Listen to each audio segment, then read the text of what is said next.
حضرت موسیٰ علیہ السلام پر وحی ہوئی کہ بنی اسرائیل کو ساتھ لے کر یہاں سے ہجرت کر جاؤ۔ چنانچہ حضرت موسیٰ علیہ السلام نے بنی اسرائیل کو لے کر رات کے وقت روانہ ہوئے تو فرعون نے 10 لاکھ سواروں کے ساتھ ان کا تعاقب کیا اور حضرت موسیٰ علیہ السلام کی ہمراہیوں کی تعداد 6,20,000 تھی۔ جب حضرت موسیٰ علیہ السلام ان کو لے کر پانی کے کنارے پہنچے، جب پلٹ کر دیکھا تو فرعون کے گھوڑوں کا غبار نظر آیا۔ بنی اسرائیل حضرت موسیٰ علیہ السلام سے کہنے لگے، اے موسیٰ علیہ السلام، تیرے آنے سے پہلے بھی ہم مصیبت میں مبتلا رہے اور تیرے آ جانے کے بعد بھی۔ معاملہ وہی ہے، سامنے پانی ہے، پیچھے فرعون ہے۔ حضرت موسیٰ علیہ السلام نے ان سے کہا کہ مجھے امید ہے کہ خدا تمہارے دشمن کو ہلاک کر دے گا اور تم کو زمین کی حکومت عطا کرے گا۔ حضرت یوشع بن نون نے عرض کیا کہ اب کیا حکم ہے؟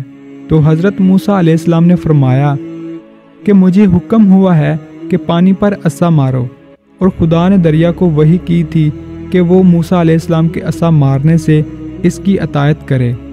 حضرت موسیٰ علیہ السلام نے جب پانی پر عصا مارا، اس میں 12 راستے پیدا ہو گئے اور بنی اسرائیل کے ہر قبیلے کے لیے الگ راستہ تھا۔ بنی اسرائیل کے لوگ کہنے لگے کہ راستے میں کیچڑ ہے۔ خدا نے باد صبا کو بھیج کر راستے خشک کر دیے۔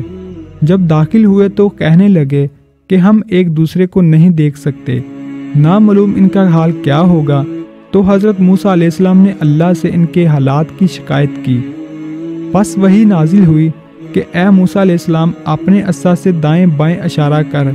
چنانچہ حضرت موسیٰ علیہ السلام نے ویسا ہی کیا تو پانی کی بلند دیواروں میں ہر 2 طرف سے دروازے پیدا ہو گئے تاکہ وہ ایک دوسرے کو دیکھ سکیں۔ جب فرعون ساحل آب پر پہنچا تو اس کا مشکی گھوڑا پانی میں داخل ہونے سے گھبرایا۔ پس حضرت جبرائیل علیہ السلام ایک مادہ گھوڑی پر سوار ہو کر فرعون کے گھوڑے کے آگے ہو گئے اور پانی میں داخل ہوئے تو فرعون کا گھوڑا بھی پیچھے داخل ہو گیا۔ اس کے بعد فرعون کا لشکر بھی داخل ہونا شروع ہو گیا۔ جب حضرت موسیٰ علیہ السلام اور بنی اسرائیل سب کے سب پار ہو گئے اور لشکر فرعون سب کا سب داخل ہو گیا تو اللہ کے حکم سے پانی آپس میں مل گیا اور لشکر فرعون غرق ہو گیا۔ اس پانی میں اختلاف ہے کہ جس پانی سے حضرت موسیٰ علیہ السلام اور آپ کی قوم کو گزرنے کا حکم ہوا تھا وہ دریائے نیل تھا یا بحر کلزم، اور جغرافیائی سے یہ معلوم ہوتا ہے کہ وہ بحر کلزم کا پانی تھا، کیونکہ اس پانی کو عبور کر کے ہی حضرت موسیٰ علیہ السلام کی قوم صحرائے سینا کی طرف آئی تھی، اور کوہ طور بھی اسی طرف تھا۔